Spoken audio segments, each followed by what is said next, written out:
MSLI T V, رہنمائی بدلتی دنیا کے لیے۔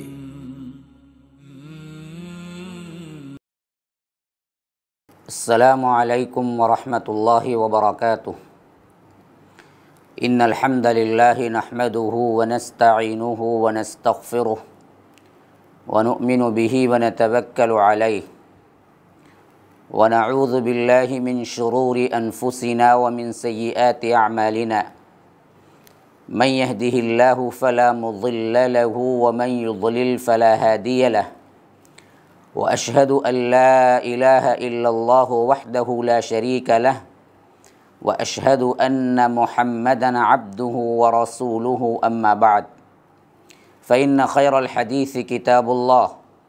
وخير الهدي هدي محمد صلى الله عليه وسلم وشر الأمور محدثاتها وكل محدثة بدعة وكل بدعة ضلالة وفي رواية وكل ضلالة في النار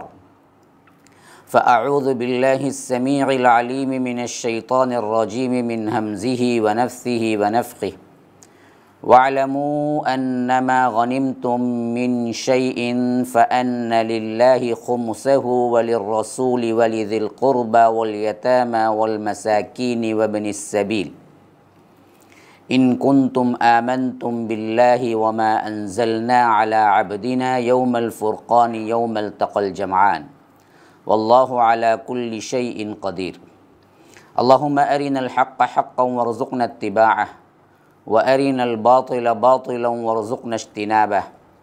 اللهم علمنا ما ينفعنا وانفعنا بما علمتنا وارزقنا علما رب اشرح لي صدري ويسر لي أمري واحلل عقدة من لساني يفقهوا قولي۔ اس اللہ کے نام سے ابتدا جس کے ناموں کی کوئی انتہا ہی نہیں۔ وَلَوْ أَنَّ مَا فِي الْأَرْضِ مِن شَجَرَةٍ أَقْلَامٌ والبحر يمده من بعده سبعة أبحر ما نفدت کلمات اللہ۔ اس ذات اقدس پر کروڑوں درود و سلام ہوں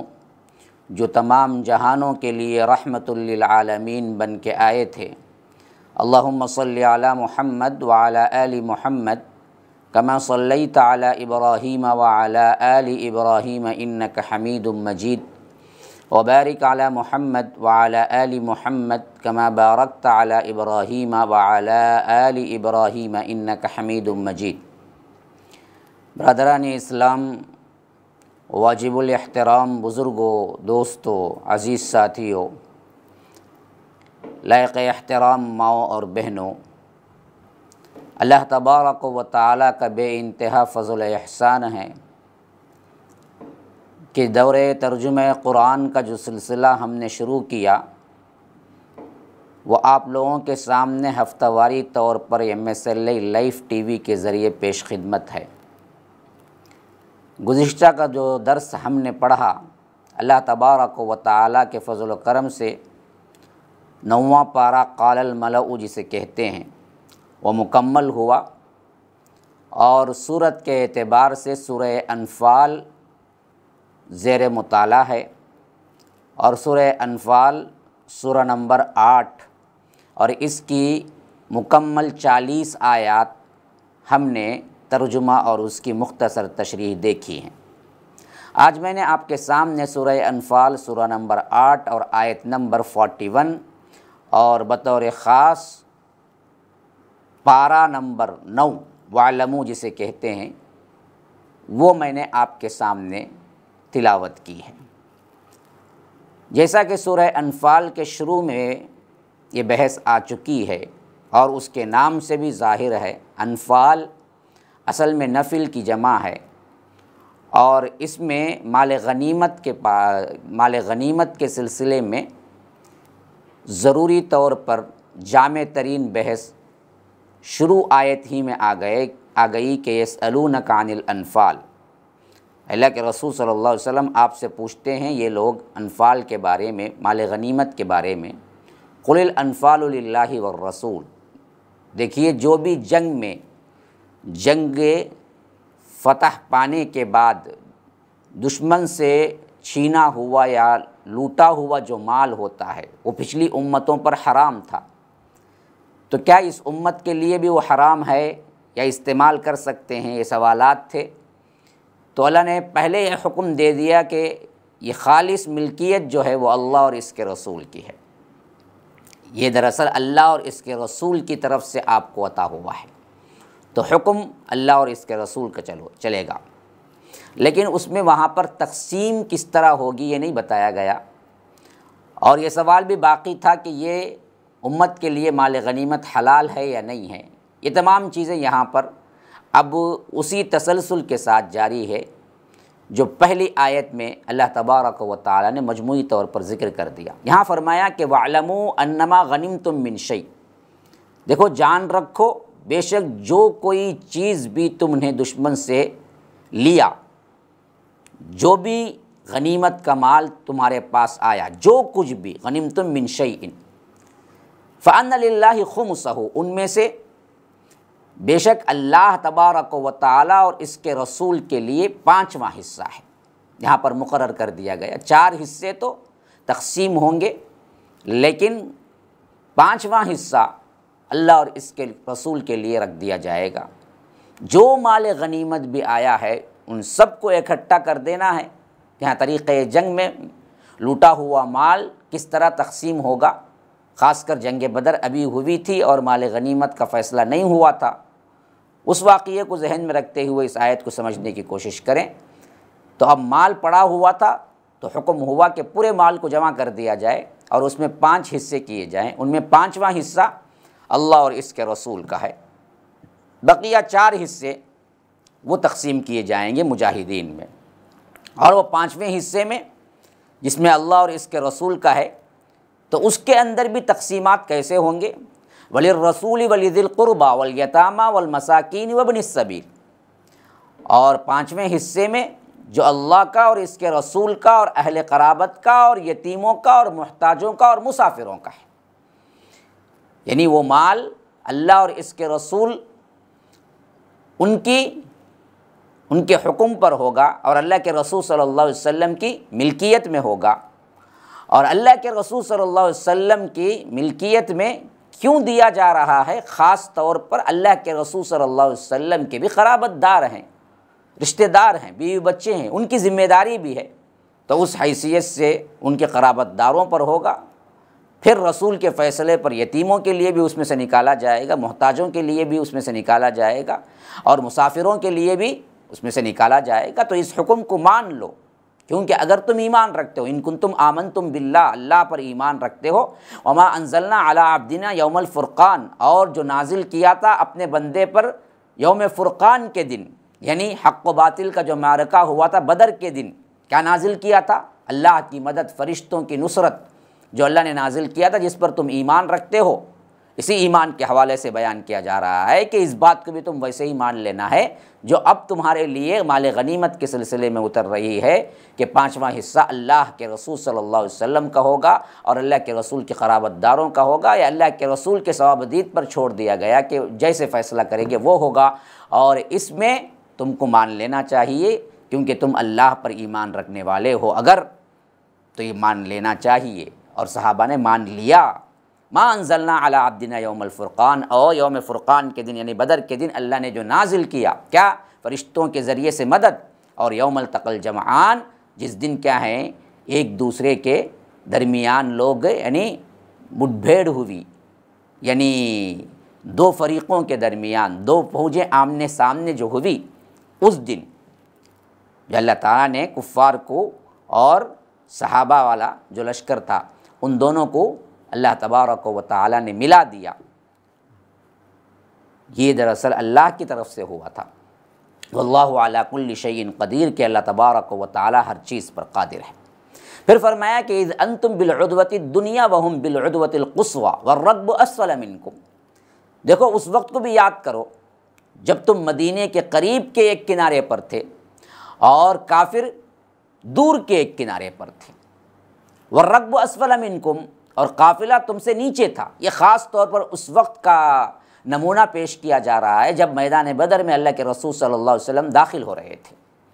تو وہاں کی جو پہاڑیاں تھیں ان کے نام تھے، آج بھی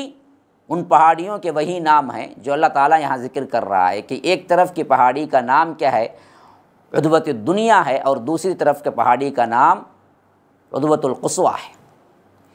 تو اللہ تبارک و تعالیٰ فرما رہا ہے کہ دونوں ایک ایک کنارے پر تھے، کہ ایک پہاڑی کے کنارے پر تم تھے اور دوسری پہاڑی کے کنارے پر مشرکین کا لشکر تھا، اور والرکب اسفل منکم، جو ابو سفیان کا قافلہ آ رہا تھا وہ اس پہاڑی کے نیچے تھا۔ وَلَوْ تَوَاعَدْتُمْ لَاخْتَلَفْتُمْ فِي الْمِيعَادِ،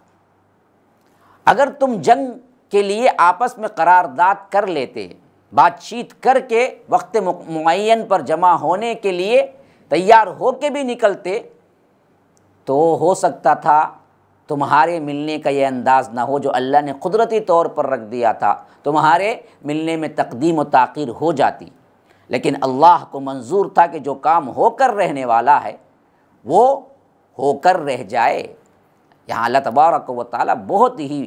وہ پورا منظر کھینچ کر اللہ تبارک و تعالیٰ کی قدرت بیان کر رہا ہے کہ فرمایا کہ وَلَوْ تَوَاعَدْتُمْ لَاخْتَلَفْتُمْ فِي الْمِيعَادِ، اگر تم مقررہ وقت بات چیت کر کے بھی نکلتے کہ ہم فلاں فلاں وقت میں ایسے ہم داخل ہوں گے میدان بدر کے اندر، تو بھی اختلاف ہو جاتا، تقدیم و تاخیر ہو جاتی، لیکن اللہ نے اوپر سے ایسا انتظام کیا تھا کہ وَلَٰكِن لِيَقْضِيَ اللَّهُ أَمْرًا كَانَ مَفْعُولًا، کہ اللہ تبارک و تعالیٰ کے انتظام میں جو امر ہونا تھا وہ امر بالکل پرفیکٹ ایسے ہوا۔ جب تم آمنے سامنے آئے تو ایسا معلوم ہو رہا تھا کہ گویا کہ پرفیکٹ ایک دوسرے سے بات چیت کر کے آتے تو بھی اتنا پرفیکٹ دونوں نہیں ملتے جتنا پرفیکٹ اللہ نے خود بخود قدرتی طور پر مشرکین اور اللہ کے رسول کے لشکر کو ملایا تھا۔ ایسا کیوں ہوا؟ فرما رہا ہے کہ لِيَهْلِكَ مَنْ هَلَكَ عَنْ بَيِّنَةٍ وَيَحْيَىٰ مَنْ حَيَّ عَنْ بَيِّنَةٍ، تاکہ ہلاک ہونے والا، برباد ہونے والا وہ بھی واضح نشانی پر، واضح بینہ پر ہلاک ہو، اس کو معلوم ہو جائے کہ حق یہ ہے، اور جو زندہ باقی رہے وہ بھی اپنی زندہ رہنے کی علامت باقی طور پر نشانی پر گزارے، اس کو بھی معلوم ہو جائے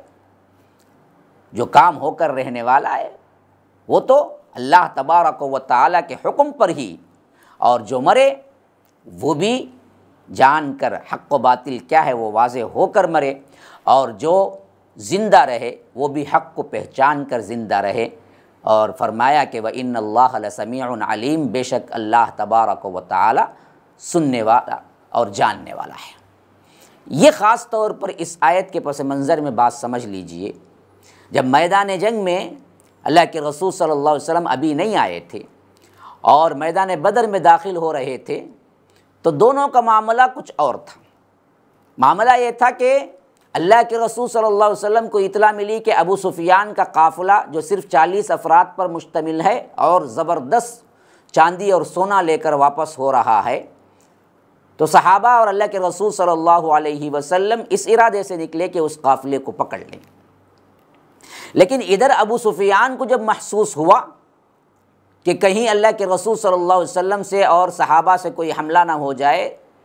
تو انہوں نے کیا کیا کہ مشرکین مکہ کو اطلاع کی کہ قافلہ خطرے میں ہے، تو وہاں سے ابو جہل کی سرگردگی میں 1000 کا لشکر نکلا ابو سفیان کے قافلے کو بچانے کے لیے۔ لیکن جب قریب آئے تو معلوم ہوا کہ جس قافلے کو اللہ کے رسول صلی اللہ علیہ وسلم پکڑنے کے لیے آئے ہیں وہ راستہ بدل کر والرکب اسفل منکم، یہاں پر اسی قافلہ مراد ہے جو کہ دوسرے طور سے کیا ہے وہ پہاڑ کے نیچے سے نکل چکا تھا، وہ نکل گیا ہے، اور ادھر جو 1000 کا لشکر بچانے کے لیے قافلے کو آ رہا تھا وہاں اطلاع ملی ابو سفیان کی کہ ہم بحفاظت بچ کر نکل گئے ہیں، آپ واپس چلے جاؤ۔ لیکن ابو جہل اڑ گیا، اس نے کہا کہ نہیں، ہم بدر تک جائیں گے، وہاں قیام کریں گے، شراب پئیں گے، گانے گائیں گے، ہم کیا ہے اپنی دھاک بٹھائیں گے، پھر اس کے بعد ہم واپس ہوں گے، اب ہم خالی ہاتھ واپس نہیں ہوں گے۔ اس طرح مشرکین مکہ کی طرف سے آنے والا قافلہ بھی جنگ کا ارادہ نہیں کر رہا تھا، اور ادھر اللہ کے رسول صلی اللہ علیہ وسلم صحابہ کو لے کر آئے تھے، تو یہاں پر بھی جنگ کا ارادہ نہیں تھا، یہاں قافلے کو پکڑنا تھا، لیکن اللہ چاہتا تھا کہ یہاں جنگ ہو جائے اور حق باطل کا سب سے بڑا معرکہ اور سب سے بہترین جو فیصلہ کن معرکہ ہو، جس سے حق واضح ہو جائے اور باطل نیست و نابود ہو جائے۔ اللہ چاہتا تھا کہ وہ ہو کر رہے، اس واسطے اللہ کہتا ہے کہ تم اس کنارے پر تھے اور عدو جو لشکر تھا دشمن کا وہ ایک کنارے پر تھا اور قافلہ نیچے سے بچ نکلا تھا، اور تم لوگ ایسے وقت میں دونوں سے ملاقات ہوئی، دونوں تم لوگ ایک دوسرے کے مٹ بھیڑ ہوئے، تو ایسے وقت میں ہوئے کہ اگر تم مقررہ وقت پر متعین کر کے آتے تو بھی ایسے صحیح طور پر نہ ملتے۔ اب جب آمنے سامنے دونوں لشکر ہو گئے اور واضح ہو گئی بات کہ اب بغیر جنگ کے کوئی چارہ نہیں، تو ادھر بھی ان لوگوں نے جنگ کے لیے تیاری کر لی اور ادھر بھی، اور اللہ یہی چاہتا تھا کہ اس طرح یہ دونوں قافلے یہاں آ جائیں تو جنگ ہو جائے، حق و باطل کی سب سے بڑی المعرکۃ الکبریٰ، البدر الکبریٰ جو ہوتا ہے، جو البدر الکبریٰ کہلاتی، وہ جنگ ہو جائے اور اس کے ذریعے سے اللہ ان لوگوں کو ہلاک کر دے جو باطل پرست ہیں، اور حق کو وضاحت کر دے، اور جو جی رہا ہے وہ بھی حق دیکھ کر جیے، جو مر رہا ہے وہ بھی حق دیکھ کر جیے۔ وہ اللہ تبارک و تعالی فیصلہ کر چکا تھا، اللہ تبارک و تعالی سننے والا جاننے والا ہے۔ اسی پس منظر کی اب آیات آ رہے ہیں۔ فرمایا کہ اذ یریکہم اللہ فی منامک قلیلا، یاد کرو وہ وقت بھی جب رب نے تمہیں خواب میں کافروں کو تھوڑی تعداد میں بتایا، اللہ کے رسول صلی اللہ علیہ وسلم کو خواب میں، ولو اراکہم کثیرا، اگر وہ زیادہ کر کے بتلاتا خواب میں، تعداد زیادہ کر دیتا، لفشلتم ولتنازعتم فی الامر، تو تم جی چھوڑ دیتے، تم ہمت ہار جاتے اور جھگڑنے لگتے کہ اتنے بڑے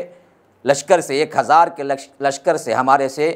دگنا تگنا لشکر سے ہم لڑے، کیسے لڑے؟ تو اختلاف ہو جاتا۔ لیکن ولکن اللہ سلم، اللہ نے اس اختلاف سے، اس معاملے سے تمہیں بچا لیا۔ انہ علیم بذات الصدور، کہ بے شک وہ سینوں کی باتوں سے بھی واقف ہے۔ یہاں پر بھی پھر وہی بات ہے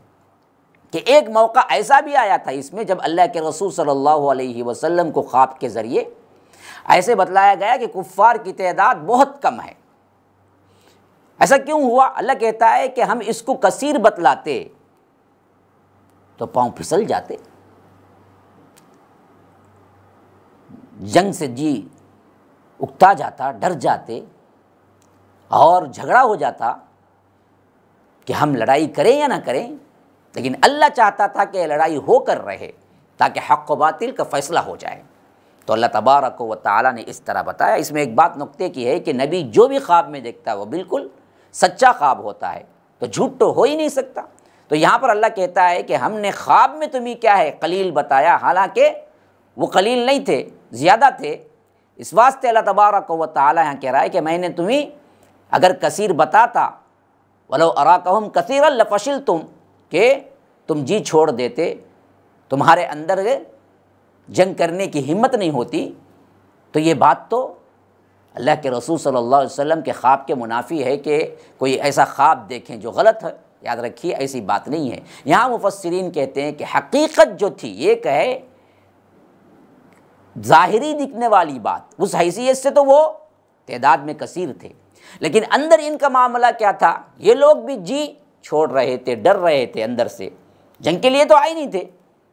ان کا بھی مسئلہ یہ تھا کہ ان کو یقین تھا کہ اللہ کے رسول صلی اللہ علیہ وسلم کے صحابہ یا حملہ ہونے والا ہی نہیں ہے، ہم تو آئیں گے، شراب پئیں گے، گائیں گے، موج مستی اڑائیں گے، لوگوں پر دھاک بٹھائیں گے، چلے جائیں گے۔ ان کو کیا پتہ تھا کہ یہاں پر کیا ہے 313 افراد سے جنگ ہو جائے گی۔ تو اصل ان کے دل بھی اندر سے ڈرے ہوئے تھے،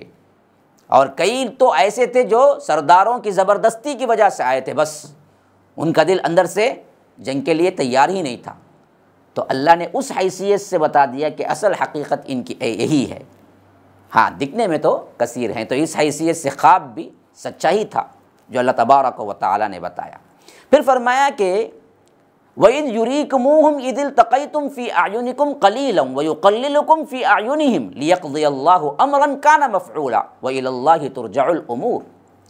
یہ بھی اس وقت کی کیفیت ہے۔ یاد کرو اس وقت کو بھی جب تم ایک دوسرے کے مد مقابل ہوئے، وَإِذْ يُرِيكُمُوهُمْ إِذِ الْتَقَيْتُمْ فِي أَعْيُنِكُمْ، آمنا سامنا ہوا تو کافروں کو تمہاری نظروں میں تھوڑا کر کے دکھاتا تھا اور تم کو ان کی نگاہوں میں تھوڑا کر کے دکھاتا تھا، تاکہ اللہ کو جو کام منظور کرنا تھا اسے کر ڈالے، اور سب کاموں کا رجوع پلٹنا اللہ ہی کی طرف ہے۔ اللہ تبارک و تعالیٰ نے ایک اور انتظام یہ بھی کیا کہ جب یہ دونوں آمنے سامنے ہوئے تو اللہ تبارک و تعالیٰ بتا رہا ہے کہ ایک کیفیت اللہ نے پیدا کر دی کہ ادھر مشرکین مکہ کو اللہ کے رسول صلی اللہ علیہ وسلم کا لشکر تھوڑا کر کے دکھایا، اور اللہ کے رسول صلی اللہ علیہ وسلم کو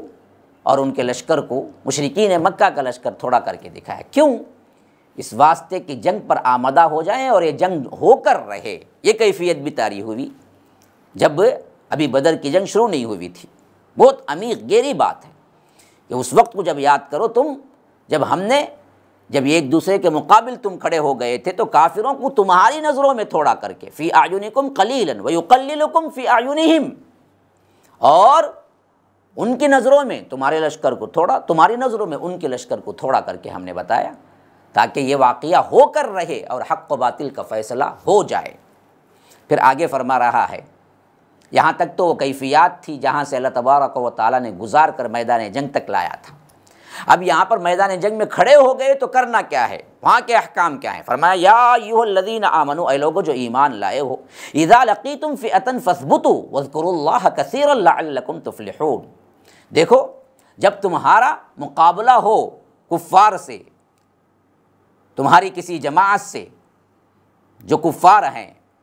تو مقابلے کے وقت میدان جنگ میں سب سے اہم ترین چیز کیا ہے؟ فاثبتوا، ثابت قدم رہو۔ ثابت قدمی سب سے اہم ترین چیز ہے، اور اس کے ساتھ ساتھ وَاذْكُرُوا اللَّهَ كَثِيرًا، اللہ کا ذکر کثرت سے کیا کرو، لعلکم تفلحون، تاکہ تم فلاح پاؤ۔ یہ اصل چیز ہے میدان جنگ میں کرنے کی۔ معلوم ہوا کہ میدان جنگ میں ہی نہیں، ہر وہ کردار جس کا مقابلہ ہمیں کرنا ہے، ہر وہ باطل کا سامنا جہاں پر ہمیں دنیا میں پیش آ سکتا ہے، دعوت الی اللہ کے مراحل میں پیش آ سکتا ہے، اس میں دو کام ہے کہ بددلی سے دل چھوڑ کے بھاگنا نہیں، بلکہ کام میں اترے ہو تو پوری ثابت قدمی سے جمے رہو، اور دوسری چیز اللہ کے ذکر کو نہ بھولو، اللہ کے نام کو، اللہ کے دین کے لیے ہی آئے ہو لیکن پھر بھی اللہ کا ذکر کثرت سے کیا کرو۔ جہاد کے وقت ہی نہیں، جب بھی مقابلہ ہو دشمنان اسلام سے، اس وقت یاد رکھو کہ اللہ کا ذکر کثرت سے کرنا ہے، تبھی اللہ تعالیٰ کامیابی دے گا۔ اور تیسری چیز وَأَطِيعُوا اللَّهَ وَرَسُولَهُ وَلَا تَنَازَعُوا فَتَفْشَلُوا وَتَذْهَبَ رِيحُكُمْ وَاصْبِرُوا إِنَّ اللَّهَ مَعَ الصَّابِرِينَ۔ فرمایا کہ اللہ اور اس کے رسول کے حکم پر چلو اور آپس میں جھگڑا نہ کرو۔ ہاں، تیسری سب سے اہم ترین چیز، کفار پر غالب کب آؤ گے، دشمنان اسلام پر غالب کب آؤ گے؟ ایک جماعت ہو کہ اللہ اور اس کے رسول کا دامن تھام لو، ایک جماعت ہو کہ اللہ اور اس کے رسول کی اطاعت کو پکڑ لو، لازم کر لو، ورنہ کیا ہوگا؟ تنازع ہو جائے گا، تفریقوں میں پڑ جاؤ گے۔ پھر اس کے بعد کیا ہوگا؟ یہ تفریقہ تمہیں کیا ہوگا، کہاں لے جائے گا؟ فتفشلوا، بزدلی پیدا کر دے گا، وتذهب ريحكم، تمہاری ہوا اکھڑ جائے گی، واصبروا، صبر سے کام لو، ان اللہ مع الصابرین، بے شک اللہ تبارک و تعالی صبر کرنے والوں کے ساتھ ہے۔ ولا تکونوا كالذین خرجوا من دیارہم بطرا ورئاء الناس ویصدون عن سبیل اللہ واللہ بما یعملون محیط۔ دیکھو ان لوگوں کی طرح نہ ہو جانا جو اپنے گھروں سے نکلے تو اتراتے ہوئے، ہاں، حق کا مقابلہ کرنے کے لیے، وہ بھی باطل نہیں بلکہ حق کا مقابلہ کرنے کے لیے نکلے بدبخت، اور لوگوں کو دکھاوے کے لیے، رعاء الناس وَيَصُدُّونَ عَن سَبِيلِ اللَّهِ، اللہ تبارک و تعالیٰ کے راستے سے لوگوں کو روکنے کے لیے۔ وَاللَّهُ بِمَا يَعْمَلُونَ مُحِيطٌ، جو اعمال کر رہے تھے اللہ تبارک و تعالیٰ ان کا گھیراؤ کیے ہوئے تھا، یہ کہاں بھاگ سکتے تھے۔ یہ صفت تھی مشرکین مکہ کے لشکر کا، جو وہ لوگ مکے سے نکلے، ان کی یہی صفت تھی جہاں یہاں منع کیا گیا ہے۔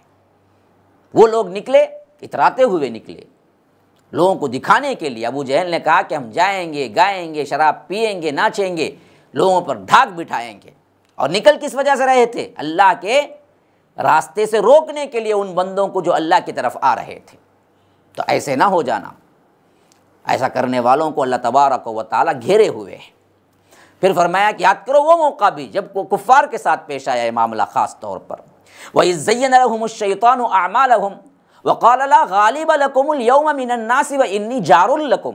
فلما تراءت الفئتان نكص على عقبيه وقال انی بریء منکم انی ارى ما لا ترون انی اخاف اللہ واللہ شدید العقاب۔ بہت اہم ترین واقعہ ہے۔ اصل میں ہوا یہ کہ کفار مکہ کو لڑنے کے لیے تو آ گئے تھے، لیکن دل اندر سے پریشان تھا۔ ایک تو معاملہ یہ تھا کہ ہو سکتا ہے کہ مکے کے جو دوسرے قریش سے لڑنے والے قبائل تھے، قریش کے جو دشمن تھے، ایسے موقع پر پیچھے سے حملہ نہ کرتے۔ تو ایسے وقت میں یہ شیطان جو خاص وہ شیطان جو ابلیس کہلاتا ہے، وہ اس قبیلے کے سردار کی صورت میں، کہتے ہیں کہ سراقہ بن مالک جو وہاں کا سردار تھا، اس کی شکل میں آ کے کہا کہ دیکھو تم ڈرنے کی ضرورت، جس سے ڈر رہے تھے، جس قبیلے سے، ڈرنے کی ضرورت نہیں ہے، میں تمہارے ساتھ ہوں۔ اسی واقعے کو یہاں پر اللہ تبارک و تعالیٰ ذکر کر رہا ہے، وَإِذْ زَيَّنَ لَهُمُ الشَّيْطَانُ أَعْمَالَهُم۔ یاد کرو وہ موقع جب شیطان نے ان لوگوں کے لیے ان کے اعمال، یعنی یہ جنگ کرنا، ان کے لیے خوشنما بنا دیا تھا، ہے نا، کہ حق کے مقابلے میں آئے ہوئے تھے، بدبخت اللہ کے رسول سے لڑنے کے لیے آئے ہوئے تھے، دل اندر سے پریشان بھی تھا، لیکن شیطان نے انہیں خوبصورت بنا دیا، اور اس نے کہا شیطان نے وَقَالَ لَا غَالِبَ لَكُمُ الْيَوْمَ مِنَ النَّاسِ، آج لوگوں میں سے کوئی تم پر غالب آنے والا نہیں ہے، تم ہی پاور والے ہو، اور وَإِنِّي جَارٌ لَكُمْ، اور میں تمہارا مددگار بھی ہوں ساتھ میں، تم ڈرنے کی فکر کرنے کی کوئی ضرورت نہیں ہے، پیچھے سے کوئی حملہ نہیں ہوگا، یہ تسلی بھی دی اور ساتھ میں رہا۔ فلما تراءت الفئتان، لیکن جب اس نے دیکھ لیا دونوں لشکروں میں، جب عین لڑائی کا موقع شروع ہو گیا، فوجیں آمنے سامنے ہو گئی، تو وہ نکص علی عقبیہ، پیٹھ پھیر کر بھاگنے لگا، پسپا ہو کر چل دیا، یہ کہتے ہوئے وقال انی بریء منکم،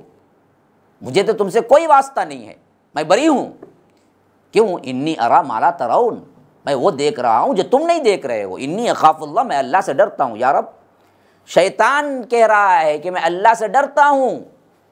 اور ہماری حالت یہ ہے کہ ہم اچھے پوری زندگی میں کبھی نہیں سوچتے کہ ہم کو اللہ سے ڈرنا چاہیے۔ یہ وہ شیطان جو حضرت آدم کو سجدہ کرنے سے انکار کیا تھا، اس کی حالت ہے بدر کے میدان میں جو ہو رہی ہے۔ جب ان لوگوں کو خطرہ تھا،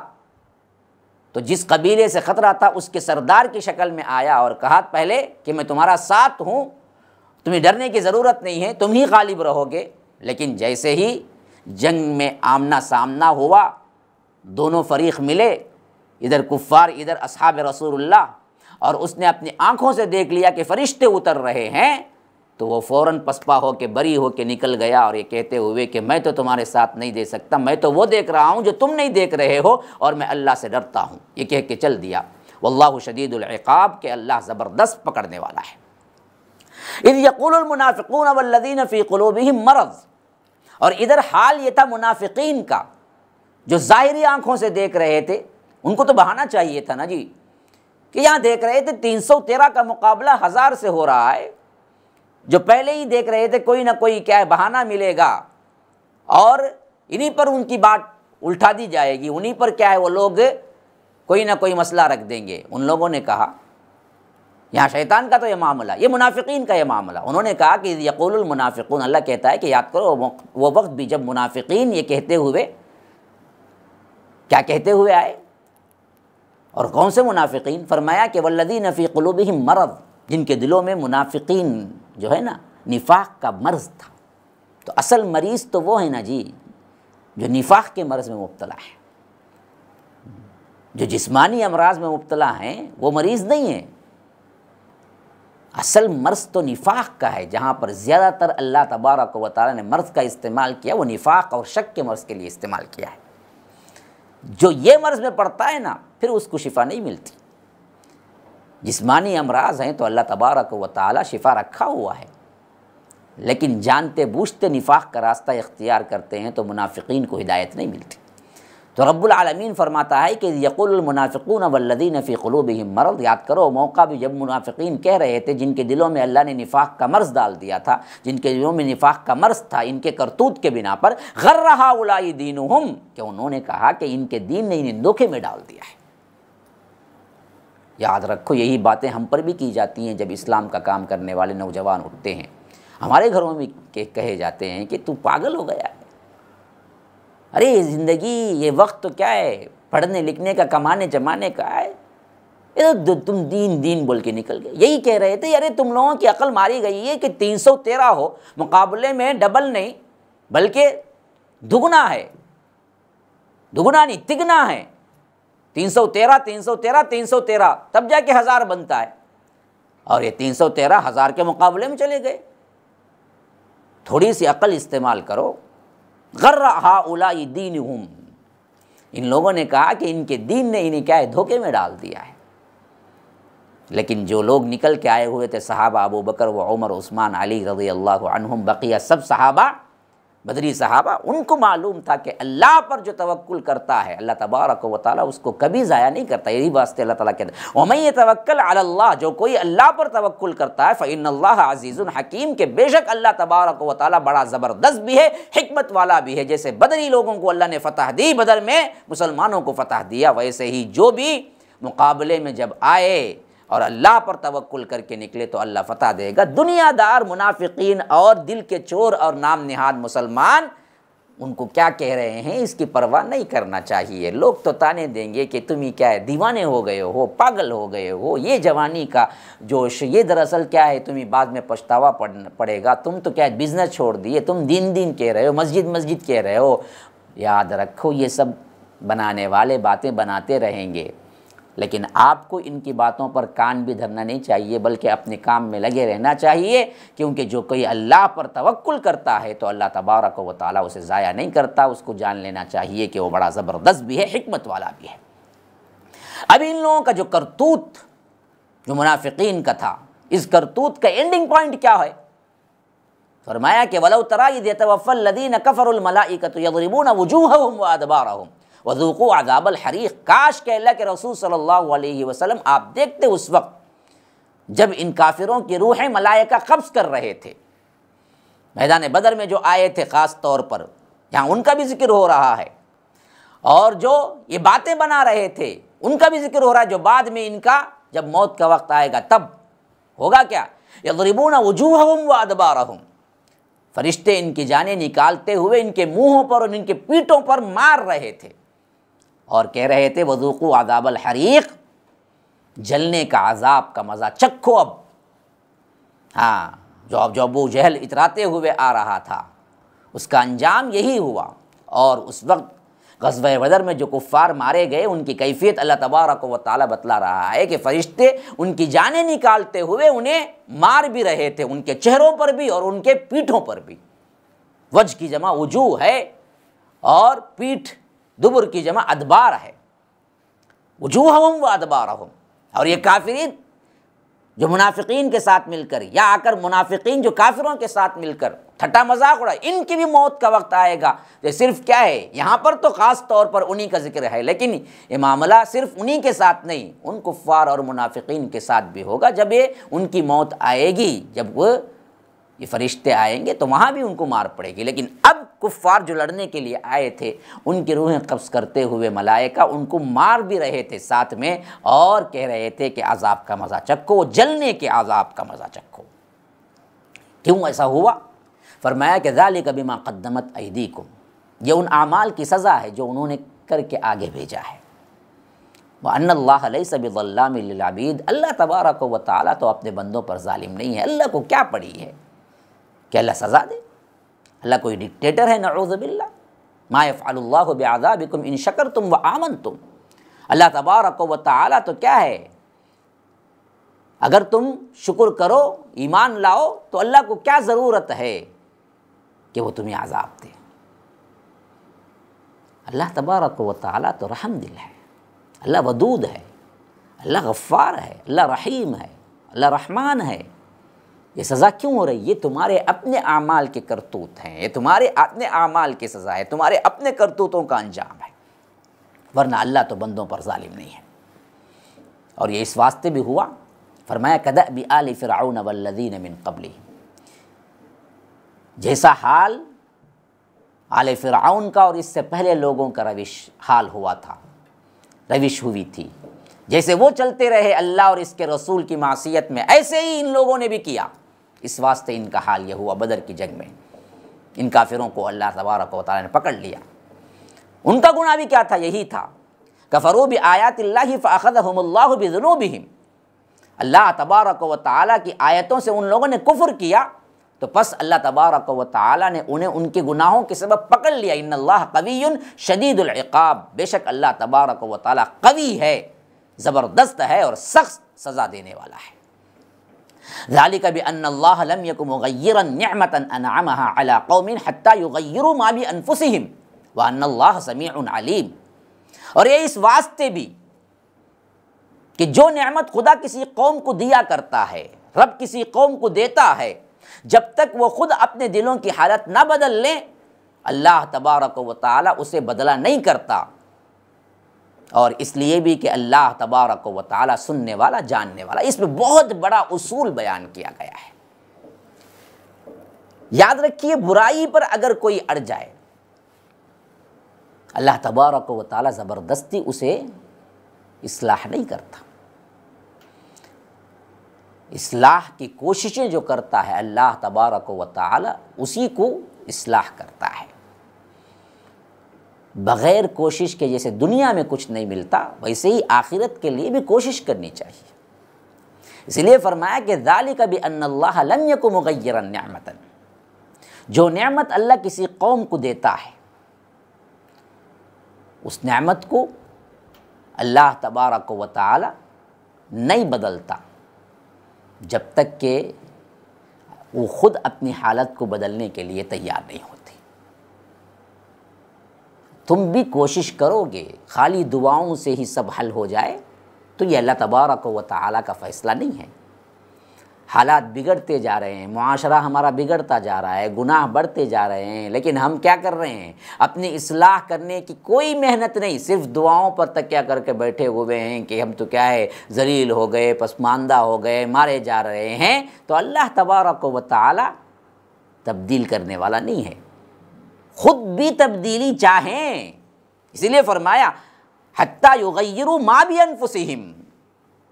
اپنے دلوں کی حالت جب تک نہ بدل ڈالیں، جب تک وہ خود بدلنے کے لیے تیار نہیں ہو جاتے اللہ تبارک و تعالی زبردستی نہیں بدلتا۔ تو آپ کو بھی محنت کرنی چاہیے، آپ کو بھی بدلنا چاہیے، کیونکہ اللہ تبارک و تعالی کا عدل انصاف یہی ہے کہ وہ اپنی دی ہوئی نعمتیں گناہوں سے پہلے نہیں چھینتا، اور اللہ تبارک و تعالی جب گناہ کرنے والوں کو پکڑتا ہے تو صرف اور صرف ان کی نسبتیں کام نہیں آتی کہ ہم فلاں کی قوم ہیں، ہم امت محمدیہ ہیں، ہم فلاں ہیں، ہم فلاں ہیں۔ اللہ اعمال کو دیکھا کرتا ہے۔ اللہ تبارک و تعالی اس بات کو یہاں پر اصول کے طور پہ بیان کر رہا ہے کہ لوگوں کو سمجھنا چاہیے کہ جب کسی قوم کو اپنے اندر برائی کا احساس ہو تو قوم کو یا فرد کو خود بدلنے کے لیے تیار ہو، تب اللہ تبارک و تعالی بدلتا ہے۔ جب خود اپنے آپ کو بدلنے کے لیے تیار نہیں ہو تو اللہ تبارک و تعالی بھی انہیں زبردستی نہیں بدلتا۔ تو اس لیے فرمایا کہ یہ اس لیے بھی ہوا، جو نعمت خدا نے کسی قوم کو دی ہے یا دیا کرتا ہے، جب تک وہ خود اپنے دلوں کی حالت نہ بدل ڈالیں اللہ تبارک و تعالی اسے نہیں بدلا کرتا، اور اللہ تبارک و تعالی سننے والا جاننے والا ہے۔ کدأب آل فرعون والذین من قبلہم، اگلی آیت میں فرمایا کہ یہ ان کا حال ویسے ہی ہوا جیسے آل فرعون کا یا اس سے پہلے قوموں کا تباہ شدہ جتنی اقوام تھی جنہوں نے جو روش اختیار کی، وہی روش ان بدبختوں نے بھی، کفار مکہ نے بھی اختیار کی۔ تو بدر کے میدان میں اللہ تبارک و تعالی نے انہیں نیست و نابود کیا، کیونکہ ان کا معاملہ کیا ہوا تھا؟ کذبوا بآیات ربہم، ان بدبختوں نے بھی اللہ کی آیتوں کو انکار کیا، انہوں نے بھی اللہ کے رسول صلی اللہ علیہ وسلم کا انکار کیا، قرآن کا انکار کیا۔ تو فَأَهْلَكْنَاهُمْ بِذُنُوبِهِمْ، فرمایا کہ اللہ تبارک و تعالیٰ نے ان کے گناہوں کے سبب انہیں ہلاک کر دیا۔ اوپر یہی مضمون آیا ہے، وہاں پر فَأَخَذَهُمُ اللَّهُ فرمایا کہ اللہ نے پکڑ لیا، یہاں کہتا ہے کہ اللہ نے انہیں ہلاک کر دیا ان کے گناہوں کے سبب۔ اور خاص طور پر وَأَغْرَقْنَا آلَ فِرْعَوْنَ، اور آل فرعون کو یعنی فرعون اور اس کے لاؤ لشکر کو تو ہم نے غرقاب کر دیا۔ وَكُلٌّ كَانُوا ظَالِمِينَ، اصل میں وہ سب کے سب لوگ جن کو اللہ تبارک و تعالی ہلاک کرتا ہے یا کیا، وہ سب کے سب اصل میں تھے ہی ظالم۔ إِنَّ شَرَّ الدَّوَابِّ عِندَ اللَّهِ الَّذِينَ كَفَرُوا فَهُمْ لَا يُؤْمِنُونَ، فرمایا کہ جانداروں میں سب سے بدتر اللہ کے نزدیک وہ کافر ہیں جو ایمان نہیں لاتے۔ شر الدواب فرمایا، دواب دابہ کی جمع ہے اور یہ جانوروں کے لیے استعمال ہوتا ہے۔ ٹھیٹ ترجمہ یوں ہوگا کہ سب سے بدتر مخلوق، یا یوں سمجھیے کہ سب سے بدتر جانوروں میں بھی، یہ تو انسان ہے نا جی، جانور اس سے بہتر ہے، جو کافر ہوتے ہیں، جو اللہ پر ایمان نہیں لاتے، اللہ کی آیتوں کو دیکھتے ہیں، رسول کو دیکھ رہے ہیں اس وقت یہ مشرکین مکہ، لیکن ہیں دراصل یہ جانوروں سے بھی بدتر۔ الذین عاہدت منہم ثم ینقضون عہدہم فی کل مرۃ وہم لا یتقون، فرمایا اب یہاں پر معاملات جنگ کے بعد کے معاہدے وغیرہ کے بھی آ گئے تھے، تو وہ باتیں بھی ضمناً آ گئی۔ جن لوگوں سے اللہ کے رسول صلی اللہ علیہ وسلم آپ نے عہد کیا ہے، پھر وہ ہر بار اپنے عہد کو توڑ ڈالتے ہیں اور خدا سے نہیں ڈرتے۔ یہ خاص طور پر اشارہ وہ ہے جو میثاق مدینہ کہلاتا ہے۔ اللہ کے رسول صلی اللہ علیہ وسلم جب مدینہ انٹر کیے تو اطراف کے جو لوگ تھے، خاص طور پر یہودی اور ان کے جو 3 قبیلے تھے، بنو قینقاع، بنو نذیر اور بنو قریظہ، ان سے اللہ کے رسول صلی اللہ علیہ وسلم نے معاہدے کیے تھے کہ امن و امان کے، لیکن ان بدبختوں کا حال یہ تھا کہ ہمیشہ یہ کفار کے ساتھ ملے رہے اور اندرونی طور پر سازشیں کرتے رہے۔ تو ان کے بارے میں بات ہو رہی ہے، تو اللہ تبارک و تعالیٰ بتا رہا ہے پہلی ان کی صفت، ان بدبختوں کی صفت کیا ہے کہ آپ نے ان سے صلح کا معاہدہ کیا ہوا ہے، لیکن یہ بدبخت ہیں کہ ہر مرتبہ یہ معاہدہ توڑنے کی کوشش کرتے ہیں اور توڑتے ہوئے ڈرتے نہیں کہ اللہ کے عذاب میں پکڑے جائیں۔ تو ایسے لوگ جب آپ کے ہاتھ آئیں گے، فَإِمَّا تَثْقَفَنَّهُمْ فِي الْحَرْبِ فَشَرِّدْ بِهِمْ مَنْ خَلْفَهُمْ لَعَلَّهُمْ يَذَّكَّرُونَ، تو اب آپ کے ہاتھ لگیں یہ بدبخت، خاص طور پر معاہدہ توڑ کر مشرکین مکہ سے مل جانے والے، اور جن کی صفت یہ ہو کہ وہ عہدوں کا پاس و لحاظ نہیں کرتے ہیں، تو اگر لڑائی میں ان کو پالو تو انہیں ایسی سزا دو کہ ان کے پچھلے جو ہیں وہ بھی اس سے دیکھ کر بھاگیں، ڈریں، وہ سوچیں سمجھیں کہ یہ اس طرح کا کام کرنے والوں کی یہ سزا ہے تو ہم کو نہیں کرنا چاہیے۔ تو جو لوگ پہلے سے نہیں کیے لیکن ان یہودیوں کی یا اس طرح کے لوگوں کی دیکھ کر ان کا شر بڑھ رہا تھا، تو آپ ان لوگوں کو ایسی سزا دے جنگ کے اندر، میدان جنگ میں، تو وہ بدکیں، وہ ڈر جائیں، وہ یہ کام نہ کریں، تاکہ ان لوگوں کے اندر عبرت حاصل ہو، لعلہم یذکرون۔ پھر فرما رہا ہے وَإِمَّا تَخَافَنَّ مِن قَوْمٍ خِيَانَةً فَانبِذْ إِلَيْهِمْ عَلَى سَوَاءٍ إِنَّ اللَّهَ لَا يُحِبُّ الْخَائِنِينَ، اور اگر تم کو کسی قوم سے دغا بازی کا خوف ہو تو ان کا عہد انہی کی طرف پھینک دو اور برابر کا جواب دو۔ کوئی شک نہیں کہ اللہ تبارک و تعالی دغا بازوں کو دوست نہیں رکھتا۔ یعنی معاملہ یہ بھی تھا کہ بعض لوگ اللہ کے رسول صلی اللہ علیہ وسلم سے جو معاہدے کیے ہوئے تھے، یہ معاہدے کرنے کے باوجود بھی خفیہ سازشیں کر رہے تھے، کفار کے پاس جا کر ابھار رہے تھے، مشرکین مکہ کو کیا ہے لڑائی کے لیے بلا رہے تھے، اللہ کے رسول صلی اللہ علیہ وسلم کو ان کی خبریں مل رہی تھی۔ تو اب اس کے مقابلے میں مسلمان بھی معاہدہ کیے ہوئے اسی طرح کا کام ان کے خلاف کریں تو پھر دونوں میں برابری ہو جائے گی۔ تو مسلمانوں کو تو یہ نہیں کرنا چاہیے۔ تو جنگ کے میدان میں بھی عدل و انصاف کا معاملہ اللہ تبارک و تعالیٰ کس طرح بتا رہا ہے، دیکھیے کہ فرمایا کہ دیکھو اگر یہ معاملہ ظاہر ہو کے آ جائے تو اللہ کے رسول صلی اللہ علیہ وسلم ان کا جو کچھ بھی دغا بازی کا معاملہ تھا، خیانت تھی، تو آپ اٹھا کے وہ معاہدہ ان کے منہ پہ دے مارے، فَانبِذْ إِلَيْهِمْ عَلَىٰ سَوَاءٍ، صاف صاف کہہ دیں کہ اب ہمارے درمیان کوئی معاہدہ نہیں ہے، پھر اس کے بعد ان کے ساتھ جنگ کریں، ان کو سزا دیں اس کی۔ لیکن ان بدبختوں نے جو عمل کیا کہ معاہدہ رہتے ہوئے خفیہ سازشیں کی، یہ مسلمانوں کو شایع نشان نہیں دیتا کہ وہ بھی یہی کام کریں۔ اگر ان کی طرف سے بدعہدی کا معاملہ سامنے آ گیا تو آپ بھی معاہدہ عہد اٹھا کے ان کے منہ پہ دے ماریں اور کہیں کہ کوئی معاہدہ نہیں ہے، تم لوگ اندر سے خفیہ سازشیں کر رہے ہو، اس واسطے اب تمہارا ہمارا کوئی معاہدہ نہیں۔ پھر اس کے بعد اب ان کو کیا ہے، ڈنکے کی چوٹ پہ اعلان جنگ کر دیں، کیونکہ اللہ تبارک و تعالیٰ دغا بازوں کو پسند نہیں کرتا، خیانت کرنے والوں کو پسند نہیں کرتا۔ وَلَا يَحْسَبَنَّ الَّذِينَ كَفَرُوا سَبَقُوا إِنَّهُمْ لَا يُعْجِزُونَ، فرمایا کہ کافر ابھی یہ خیال نہ کریں کہ وہ بھاگ نکلے ہیں، وہ اپنی چالوں سے ہم کو ہرگز بھی عاجز نہیں کر سکتے۔ یعنی بدر کے میدان میں 70 افراد ہیں جو قتل ہوئے اور کئی قیدی ہوئے، تو جو چھوٹے بھاگے وہ لوگ سوچ رہے تھے کہ ہم تو بچ گئے نا جی، تو اللہ تبارک و تعالیٰ ان کے بارے میں فرما رہا ہے کہ کافر کبھی بھی یہ گمان نہ کریں کہ وہ بچ گئے ہیں، وہ بھاگ نکلے ہیں، کیونکہ اللہ تبارک و تعالیٰ کو کبھی عاجز نہیں کر سکتے۔ کہاں جاؤ گے اللہ تبارک و تعالیٰ کے دنیا کو چھوڑ کر، اللہ تبارک و تعالیٰ کے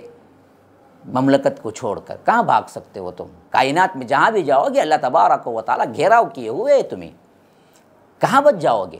تو کافر ہرگز یہ گمان نہ کریں کہ اللہ تبارک و تعالیٰ کی پکڑ سے بچ نکلے ہیں۔ اگر یہ یہی روش پر قائم رہیں گے کہ اللہ تبارک و تعالیٰ انہیں ضرور کہیں نہ کہیں کیا ہے پکڑ لے گا، یعنی اللہ تبارک و تعالیٰ جہاں کہیں بھی تم ہو وہیں پر اپنا عذاب بھیجنے پر قادر ہے، اللہ کو تم عاجز نہیں کر سکتے۔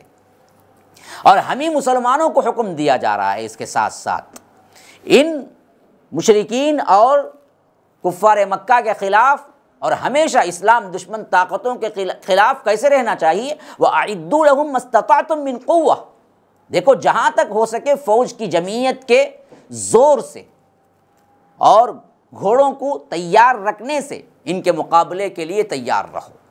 ایک تو جمع ہو، جہاں تک ہو سکے تیاری کرو، تمہارے اندر جتنی قوت ہے اتنی قوت کی، اور اسی طرح جنگ کے جو ضروری چیزیں ہیں، گھوڑا سب سے اہم ترین تھا اس زمانے میں، اس زمانے میں جو چیزیں جو ہتھیار ہیں اس لحاظ سے تم تیار رکھو ان کو، رباط الخیل، گھوڑوں کو تیار رکھنے سے جتنا ہو سکے تم ہمیشہ دشمنان اسلام کے خلاف تیاری کر کے تم بھی رہو، یہ حکم ہوا ہے۔ کیوں؟ ترہبون بہ عدو اللہ وعدوکم، اس واسطے کہ اللہ کے دشمنوں اور تمہارے دشمنوں، ہاں ان سے تم کیا ہے چوکنے رہ سکو،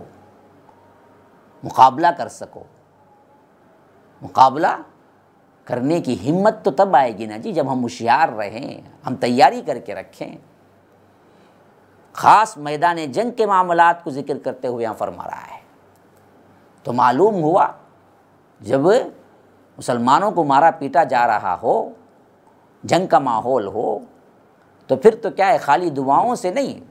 ضرورت کے جو ہتھیار ہیں ان چیزوں کے ساتھ بھی تمہیں تیاری کرنی چاہیے۔ تو فرمایا اسی واسطے کہ تم خاص طور پر جو جمعیت ہو، جو قوت ہو، اس سے بھی تم تیاری کرو،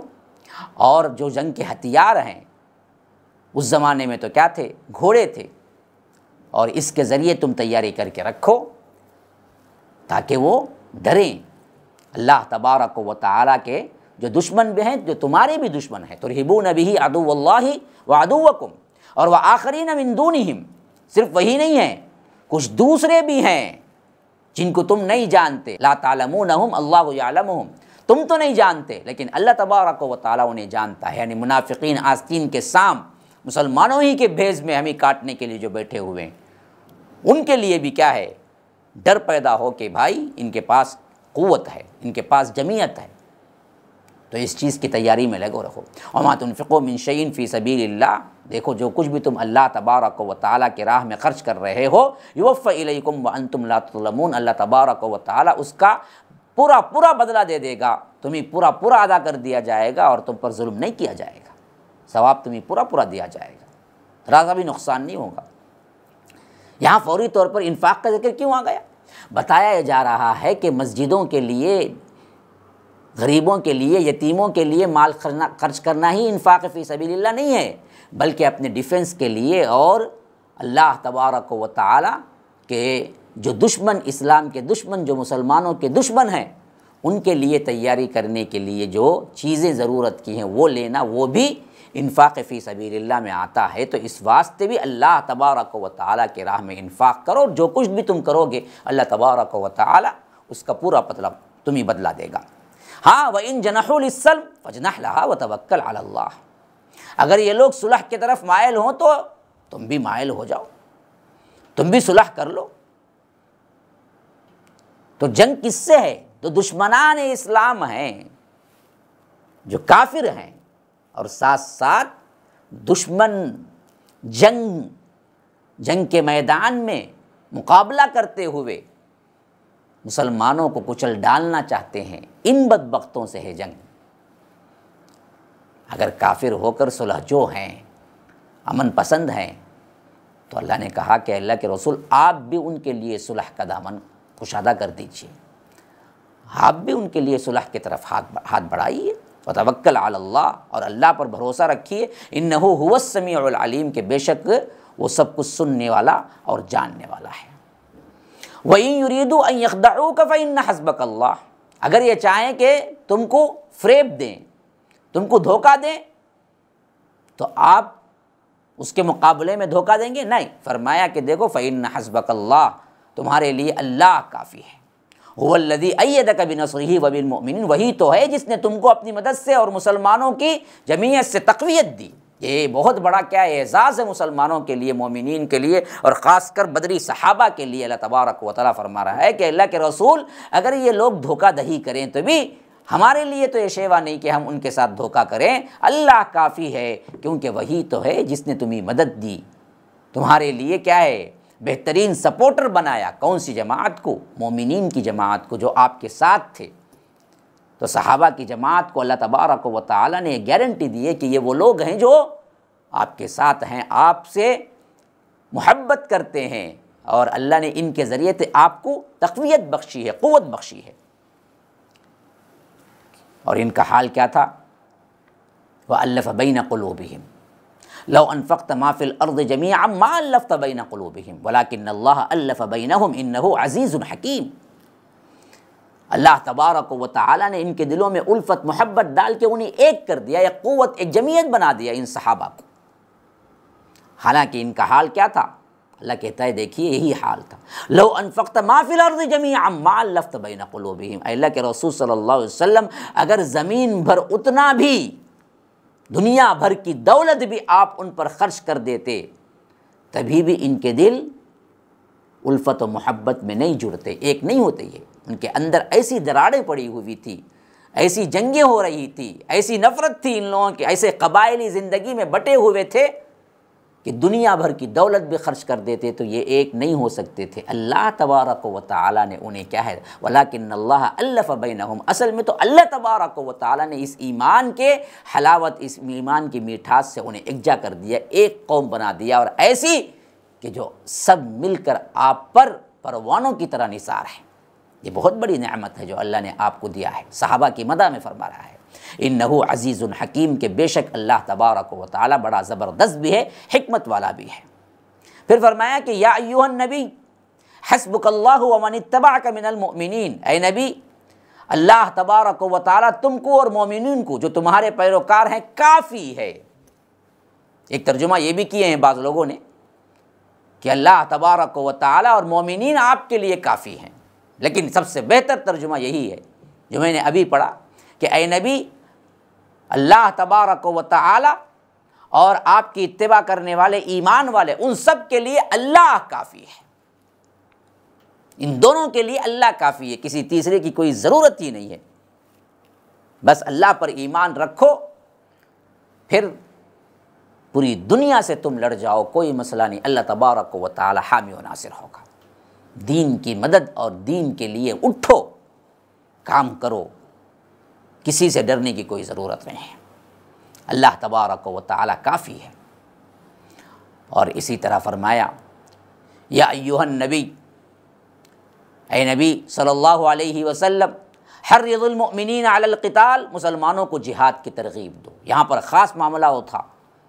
جب مقابلہ دو بدو ہو رہا تھا، اسلام کو قوت کی ضرورت تھی،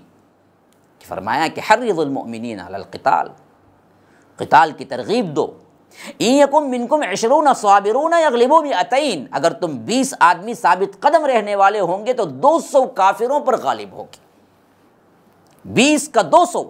وَإِن يَكُن مِّنكُم مِّائَةٌ يَغْلِبُوا أَلْفًا مِّنَ الَّذِينَ كَفَرُوا بِأَنَّهُمْ قَوْمٌ لَّا يَفْقَهُونَ، اگر یہ 100 ہوں گے ثابت قدم رہنے والے سپاہی، ثابت قدم صحیح طور پر صحابہ مسلمان، تو 1000 پر غالب ہوں گے، اس لیے کہ کافر ایسے لوگ ہیں جو کچھ سمجھتے نہیں ہیں۔ بالارادہ، بالنیہ، بالمقصد، یہ صرف صحابہ ہیں جو دین کی خاطر نکل کے آئے ہیں، ان کے پاس نہ مقصد ہے نہ ارادہ ہے، یہ تو صرف کیا ہیں، قبائلی عصبیت میں آئے ہوئے ہیں۔ تو اسی واسطے 20 افراد 200 پر اور 100 افراد 1000 پر غالب۔ پھر آگے چل کے فرمایا کہ الآن خفف اللہ عنکم وعلم ان فیکم ضعفا، لیکن اب اللہ تبارک و تعالی نے تم پر سے بوجھ ہلکا کر دیا ہے، تمہارے لیے تخفیف کر دی ہے، اور معلوم ہوا کہ تمہارے اندر ابھی کچھ ضعف ہے، کمزوری ہے۔ تو اس واسطے اب کیا ہوگا؟ فَإِن يَكُن مِّنكُم مِّائَةٌ صَابِرَةٌ يَغْلِبُوا 200، اگر تم میں سے 100 ثابت قدم رہنے والے ہوں گے تو 200 پر غالب ہوں گے۔ وَإِن يَكُن مِّنكُمْ 1000 يَغْلِبُوا 2000 بِإِذْنِ اللَّهِ، اگر تم 100 ہو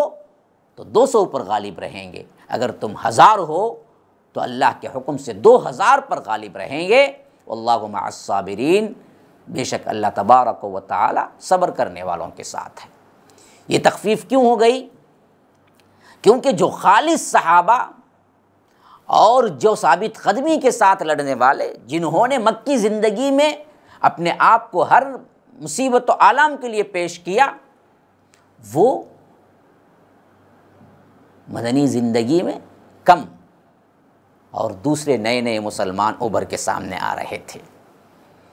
مسلمانوں کی کثرت ہو رہی تھی،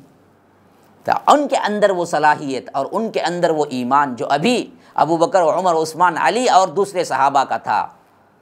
جو کہ مہاجرین اور انصار کا تھا، وہ نہیں ہو رہا تھا، تو اللہ نے کہا کہ اب تھوڑی سی تخفیف ہے۔ اب تخفیف کیسے ہے؟ پہلے 1 کا 10، اب بتایا کہ نہیں،